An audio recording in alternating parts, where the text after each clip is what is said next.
Hello everybody and welcome back to the channel. Today I'm going to be talking about my July reading wrap up. And I'm just looking at my reading journal as I'm doing this. And I had a Dune theme for July when I put together my reading journal, which was appropriate because it was hot. Even in Newfoundland this July. So we had a very hot summer and I did some traveling. Me and my family went on a family vacation to Quebec in Canada and had a really great time, which meant that the content on the channel was a little bit lower this month, but it was still a fantastic reading month. I have 11 books that I'm going to talk to you about today, and I did get a lot of family time in, even if there wasn't a lot of video production, which I feel like is a pretty good trade-off. Otherwise, the other update, I guess, is obviously I have a very different haircut in this video, but I pre-recorded a bunch of videos before I went on vacation and then was too tired to edit them or upload them.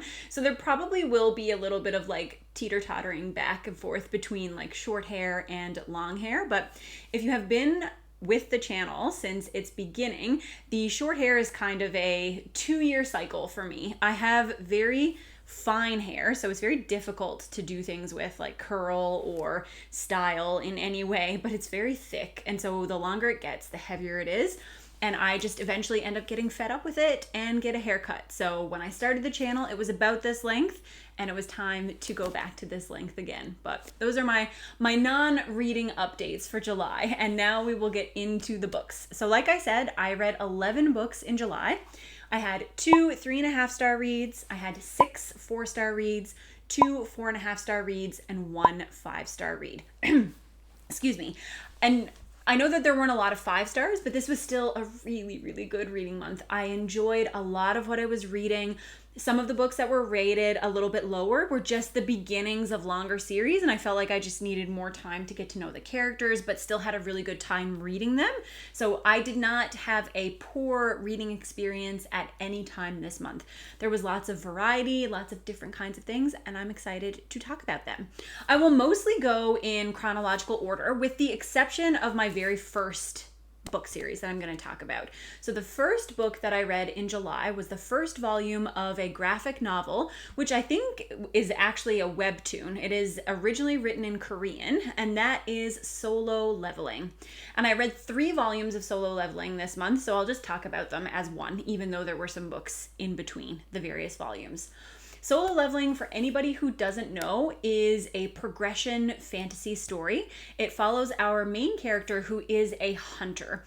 And he lives in our modern world, but there was an event that happened, and I don't remember how many years ago it was in the story, but after this event took place, a bunch of different dungeons opened across the world.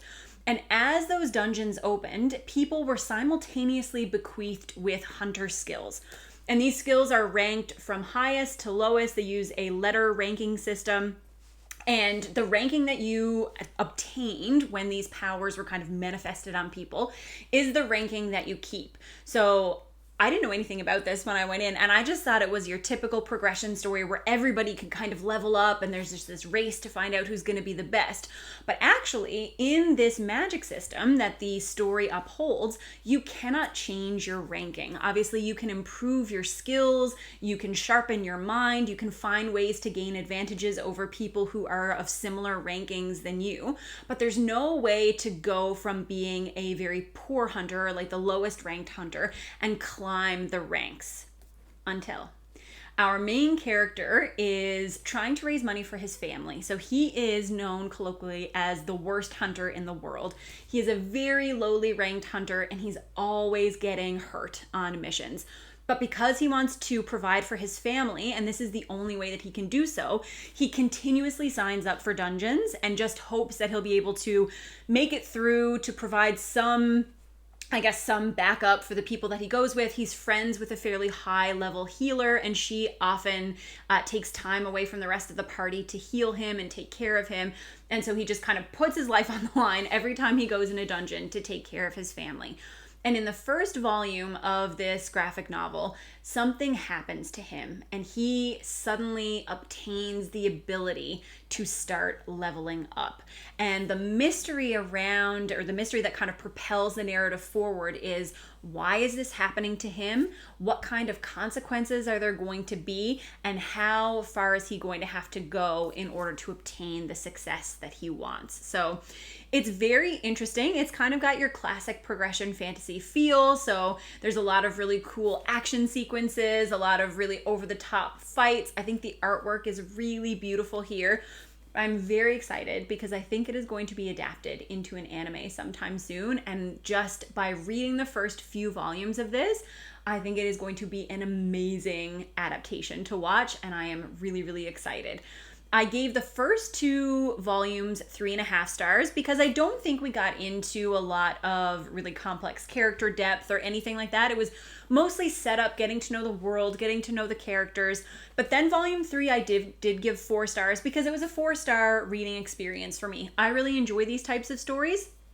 So far, beyond that one little twist on the idea of a progression fantasy, there hasn't been anything that has been super original or really mind-blowing, but it's just an enjoyable time. I think the art is really beautiful. I have had a great time reading it, and I am very excited to continue along with that. So we'll definitely be keeping up with Solo Leveling and looking forward to seeing where the story goes from there.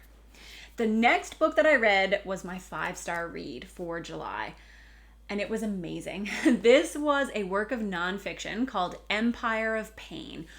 And I think this would be a nonfiction that many people would find fascinating, but it particularly appealed to me just because of the work that I do and my background. So Empire of Pain is a relatively new work of nonfiction that is focused on the Sackler dynasty. So the Sackler family, which is a socialite family in the United States, who made their fortune through the creation and dispersal of OxyContin. So their family, they were a pharmaceutical family, and we follow multiple generations of the family within this story. So we follow kind of the grandfather and then the parents and then the children. And we follow the companies that they owned, the ways that they devised to sell their drugs, the new and innovative pharmaceutical techniques that they employed.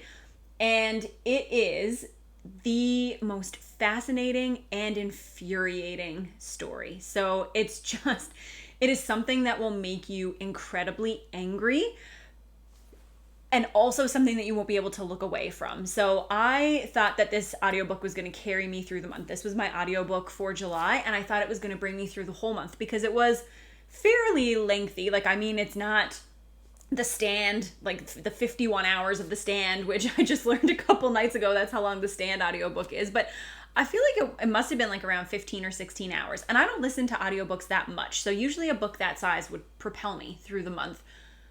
I finished this in days. Like, all I wanted to do was listen to it. I have never cleaned so much. Having to pack for the trip was also helpful because there was a lot of like tasks in the house that I had to do, but I was gripped by this. I thought it was riveting. The research is really well done. The evidence is backed up and documented. And it's just such a frustrating look at the ultra elite and how rules and systems and organizations that are put in place, there's nothing that seems to be free from the influence of power and money.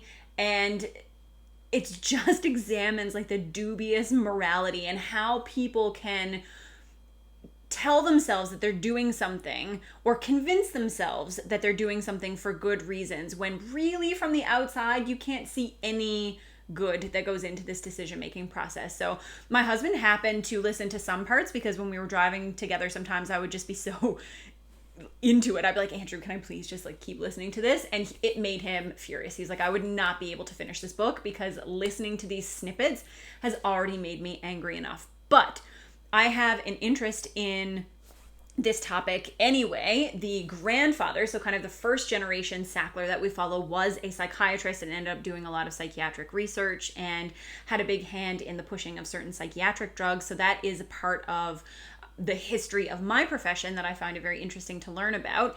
And it's just a fascinating topic in general. I think if you were interested in medical nonfiction, this is one that you should absolutely check out. I thought that it was phenomenal. And just the style of the author made me want to immediately go out and read his other nonfiction. So I have two of his other books put on my to-read list. And as soon as I get some space in the TBR, I will absolutely be either reading or listening to them as well. But yes, Empire of Pain, could not recommend it more highly. After that, I had a novella, so I read The Law by Jim Butcher. This one I gave 4 stars, and I did do a little mini reading vlog for this one.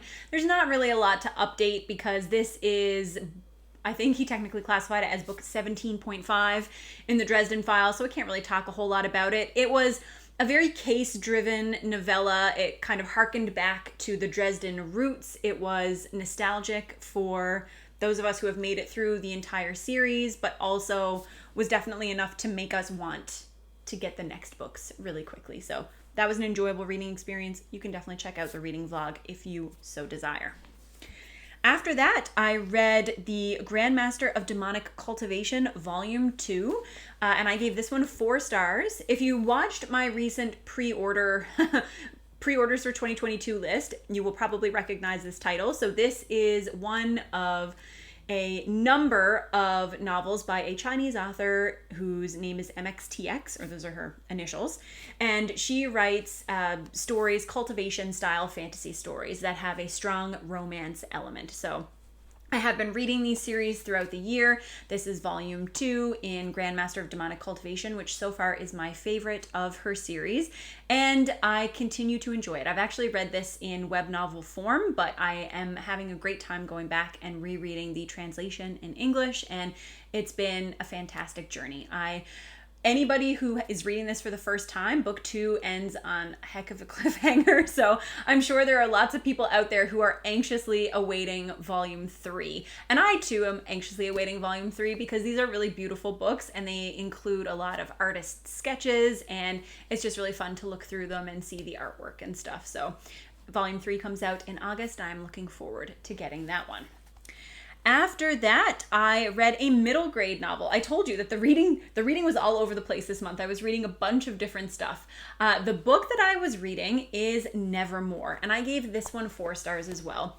Nevermoor is a very popular middle grade fantasy book, and a bunch of people had been talking about it in Discord in June, and I had said, I feel like everybody in the world has read Nevermoor except me, and I love middle grade fantasy. And my daughter, Juliet, is getting a lot more into middle grade. My son is still more into like the graphic novel sphere, but she's getting more into middle grade stories, and so I wanted to read it and see if it would be appropriate either for her to read on her own or for us to read together. And it was delightful. It was not a 5-star read, so I don't think I love it quite as much as some people do yet, but I have heard that people expect my love to grow with this series. I think there are 3 books out so far, and it probably will because this was very charming. How I think of it, it's kind of a mixture of like Neverwhere by Neil Gaiman and maybe Charlie and the Chocolate Factory. It's got a very like spooky middle grade vibe. It gives off those kind of like Coraline, Roald Dahl, where it just toes the line of like, this is most definitely for children, but there is like a little extra creep factor put in there. And the story behind this one is that there is a little girl whose name is Morrigan Crow, and she is cursed.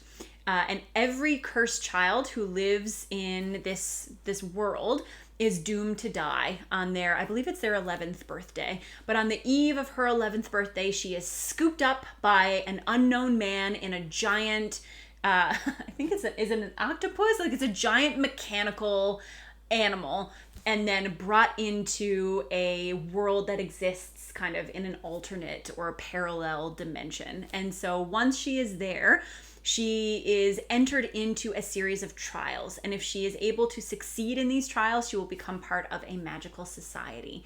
So that is the background of the story. Has so many things that I like. I love these kind of like parallel or like hidden worlds, a la like Harry Potter, or like I said, Neverwhere by Neil Gaiman. These kind of like worlds that you find underneath. It has obviously this kind of like chosen one trope where you have a young girl who's kind of scooped off and is able to try to fulfill her destiny.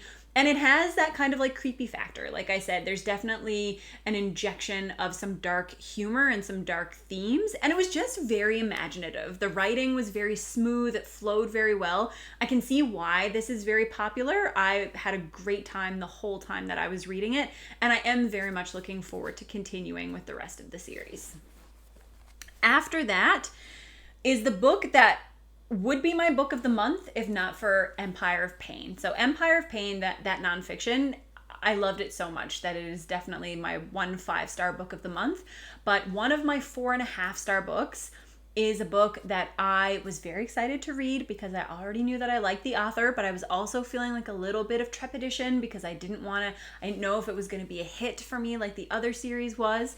And that was the first book in The Dagger and the Coin by Daniel Abraham. So that is the Dragon's Path. Yes, The Dragon's Path. This was phenomenal. I gave it 4.5 stars just because it is a lot of setup. This is a multi-POV fantasy story. And it's very interesting because it has all the elements that would make you feel like this is a classic work of fantasy. This is, as the name of the series suggests, the series called The Dagger and the Coin. So what we get in this book is a world that is on the precipice of warfare. There are a lot of shifting allegiances, a lot of moving parts. And as we make our way through the story, we'll follow a collection of people who are either members of the military and so are backed by military might and military power, or people who are intricately caught up in the banking system. And we get to see how the economy and the way that money moves through the economy, how that influences and impacts world events. So the central question that this series is trying to answer is what ultimately gives you the power? The dagger, or violence, the army, or the coin, so having that kind of monetary, kind of economic power. And it is fascinating. I could see this being for a particular type of reader because I think some people may find it slow moving. I did not feel like that at all. I was gripped by this story from the very first chapter right up until the end. I thought that whether I liked or disliked the characters, because there are some very unlikable characters here, whether I liked them or not, they were compelling and they felt much like Daniel Abraham's characters from The Long Price Quartet, which is a series that I loved. But this definitely has more of a traditional fantasy feeling than The Long Price Quartet. And we get to know more characters a little more intimately. It is a little bit longer than Long Price Quartet. It takes place over, at least so far, over like a shorter time period. So we're getting to dive into kind of the day-to-day routine of the characters a little bit more than we did in LPQ. But the strengths that I saw from that novel, the writing, the style of the prose, the way that the characters are developed, all on par with LPQ so far. And I'm just really excited to continue on. This has some genuinely creepy, magical moments. There is, for example, a person who bleeds, and when they bleed spiders. Super creepy. And I just know that there's going to be an intermingling of kind of economics and religion and militarism, and they're all going to be parsed through and explored in ways that feel very genuine and will be very thought-provoking, because that's what Daniel Abraham does, and I could not be more excited to have a full series to read by him. This knocked my expectations out of the water. I loved book 1, and hopefully we'll go on to enjoy the rest of the series even more, because that's what happened with The Long Price Quartet. After I read The Dragon's Path, or probably simultaneously, because I finished my first audiobook of the month so quickly, I did move on to another audiobook, and that was the book Heroes by Stephen Fry. So this one also got 4 stars, and this is the follow-up to his first book of Greek retellings. The first book was called Mythos. So in his first Greek retelling, his first, I guess, collection of Greek retellings, he focuses on kind of the creation myths of Greek mythology and some of the major players in the pantheon. So he talks about the various gods and their relationships with one another, and just the very kind of like basic stories that build up the foundation of Greek mythology. In the second book, Heroes, he changes focus a little bit and zooms in on, I think there's 7, there might be 8, maybe even 9 heroes. So you have your big names like Heracles and Perseus and Theseus. But he also focuses on a couple of lesser known heroes like Bellerophon, and there's a few in there that you may not know as much about as you do the kind of like big and obvious heroes. But this was, again, delightful. I listened to the audiobook while looking at my copy because there is artwork, not like artwork that was created for the book, but classical pictures that accompany some of the scenes and some of the events that happen in the book. So it was nice to take a look at that art and then go and kind of like check the sources that he was talking about. So it was a very immersive reading experience and it was delightful. I enjoyed it equally to Mythos. It is a very contemporary style. So if you are a purist or someone who does not want any like modern humor injected into their Greek retellings, and you may not like this as much, but I thought that it was really funny, really charming. I enjoy Stephen Fry and I'm looking forward to continuing on with this series. And the third book that he has put out is called Troy. So that's going to focus on the events of the Trojan War. And I'm sure in a couple of months I'll be looking for an audiobook to listen to, and I will get around to listening to that one. After that, this is another audiobook. This is the month of audiobooks. I listened to 3 audiobooks this month, and I guess it's just because they were all quite enjoyable. This was the last one, and I struggled a little bit with this rating, and I do wonder, as I've taken a little bit of time away from the book, if maybe my overall thoughts might be a little bit lower than the rating I gave. But this book was Crying in H Mart, and I gave this 4 stars. This is a very popular memoir that came out a couple of years ago, created a huge amount of buzz. It might have even been last year. It was like one of the Goodreads Choice Awards. It was talked about on like a bunch of different blogs and just gained a lot of airtime. It is a memoir by the lead singer of the band Japanese Breakfast. And she talks about her relationship with her mother, and she contextualizes that relationship through food. She is a Korean American, and she uses food in the memoir to, I guess, kind of explore the relationship she had with her mom, the way that she feels about her own heritage, her links to Korea, kind of feeling in between, because her mom is Korean and her dad is American, feeling in between those two identities. And everything that had to do with that struggle, that identity struggle, that connection to heritage through food, I really, really liked those parts of the memoir. I did read in some Goodreads reviews that people thought that there was a little bit too much food description. I didn't mind that. I thought that it was interesting, and I listened to the author narrate the audiobook, so you could hear the passion and the care in her voice when she was narrating that, and so it just felt very personal as I was listening, and I really liked that. There were also some very impactful and meaningful passages where, again, you could feel that emotion behind what she was writing and what she was saying, and I think that's why I ended up giving this 4 stars. What I struggled with a little bit is that this author and her mother had a very difficult relationship. It was not easy. There was a clash of cultures in terms of her mother trying to bring in some of the ideas and techniques and things that are very common or were common for her when she was growing up, and that influenced the way that she parented, and that clashed with the way that the author felt many of her American peers or classmates or friends were being parented by their mothers. And that led to a lot of strife between them kind of early in life. And this memoir was about coming to terms with how that made her feel, the reaction that gave her, and how it impacted her relationship with her parents into later life. What I found a little bit difficult is this book gets into a lot about grief, and we are offered a window into the end of her mother's life. And this is not a spoiler. The book is about processing grief and about her mother passing away due to cancer. We get a lot of details about the end of her mom's life, and getting to know her mom, or, know as much as one can through the lens of a book like this, through this memoir and this kind of processing, this kind of catharsis that we're given by the author.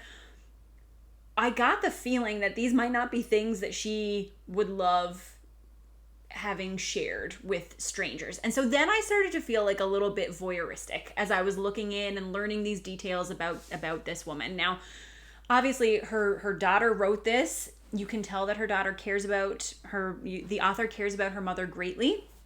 So I did try to, bring that context into the reading experience, but it was still a little bit difficult for me. I did wonder at times, like, what emotional catharsis the author was getting just through the act of writing this book. I feel like it was probably very helpful in helping her interpret a lot of the really difficult feelings that, the mixture of feelings that probably were brought about by the loss of her mom and having to deal with that and then, live through life without her. But it was an odd experience. I found it to be like a little bit of a strange reading experience, and then I wasn't really sure how I felt about it afterward. But there's so many people who love this memoir, so if you have read it, I know this is not like the usual target audience for my channel, but if you have read it or listened to it, I would love to know your thoughts. Like, do you think that I'm totally out there in thinking this? Did you have any similar feelings? Did you just absolutely love it? I would like to know, because I have thought about it a lot since and wondered about, I guess, why stories like this exist and what they can help with and what makes people uncomfortable while they're reading. And then how to really, like, can you truly judge a reading experience when it is a story of someone's life? Like, it feels very strange to give this a star rating, being like, your life story is worth 4 stars or 5 stars. So it also made me think about how to approach memoirs in terms of like a rating system in the future. That was a very long and kind of rambling summary of my reading experience for Crying in H Mart. So I'll timestamp this, but if you have read this book, then I would love to know your thoughts about it. And then the very last book that I read for July was a buddy read that I had with my friend Evie, and we buddy read Persuasion. So Persuasion, the Netflix adaptation, came out in July, and as soon as the trailer came out for the Netflix adaptation, there were so many people who were angry. And I really wanted to watch the adaptation, which I still haven't done, but I wanted to read the book first. I have actually only ever read, up until this point, Pride and Prejudice by Jane Austen. So I thought, I will get to check a classic off the list, but also I will be able to read it with Evie, and that will be great. And it was great. It was really fun. And I'll be prepared to watch the movie if I so desire. So decided to read Persuasion, and it was supposed to be a buddy read, and I started off sending messages, but then I got totally sucked in. This was one of my other 4.5 star books of the month. I absolutely loved it. I prefer it actually to Pride and Prejudice, which is a high bar, but I actually like the Pride and Prejudice 2005 movie more than I like the book, which may be sacrilege to some people, but I just really, really, really love that movie. But Persuasion was wonderful. It is a second chance Regency romance novel, and it has all of the kind of social exploration and witticisms that you would expect from Jane Austen, but it just also is so heartbreaking. That romance setup is so good. It's so great to read about. There are some beautiful passages here, some gorgeous speeches. There are parts of the book where I was like a flutter. I just could not. I had to like hug it to my chest as I was reading. It was very romantic, very, very funny, and just a lot of fun to read. I'm really glad that I decided to read it. I am sorry to Evie for not commenting as much as I wanted, but it was only because I enjoyed reading it so much. But that is it. That is my reading wrap up for July. Kind of light on the fantasy this month, but I am very pleased with my reading. If you have read any of these books and would like to talk about them, please let me know. Otherwise, let me know what you read in July, and I will see you with another video soon. Bye!